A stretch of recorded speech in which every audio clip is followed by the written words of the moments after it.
नमस्ते. श्री परमज्योती कल्कींचा चमत्कार बघूया. मी सुंदरी, तामिळनाडू देवकोट्टई येथे राहते. आमच्या पूर्वजांच्या इस्टेटीच्या विभाजनाचे 2017 पासून बोलणे चालू होते. आमच्या परिवारातील विवाद शांतपणे सुटण्यासाठी हवनात आमच्या प्रार्थना होत्या. निवाड्यात इस्टेटीच्या पश्चिमेकडचे घर व दुकान आमच्या वाट्याला यावेत अशी मी व माझ्या पतीने प्रार्थना केली. गेल्या 5 वर्षापासून या संदर्भातील सर्व बोलणी व वाटाघाटी व्यर्थ ठरल्या होत्या.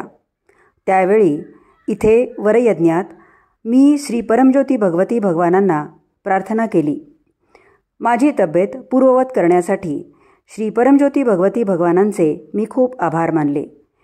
वरयज्ञात मला असे दिसले की श्री परमज्योती भगवती भगवान मला आशीर्वाद देत आहेत व आमच्या प्रार्थना ऐकल्या जातील याची खात्री देत आहेत. वरयज्ञानंतर 1 आठवड्यांनी आम्हाला असे समजले की सही केलेल्या कराराच्या नियमाप्रमाणे आम्हाला इस्टेटीची पश्चिम बाजू दिली होती. हे बघून आमचा संपूर्ण परिवार आश्चर्यात बुडून गेला. त्यांच्या प्रेमळ आशीर्वादांसाठी व अशक्य गोष्ट शक्य करण्यासाठी श्री परमज्योती भगवती भगवानांचे आम्ही अत्यंत आभारी आहोत.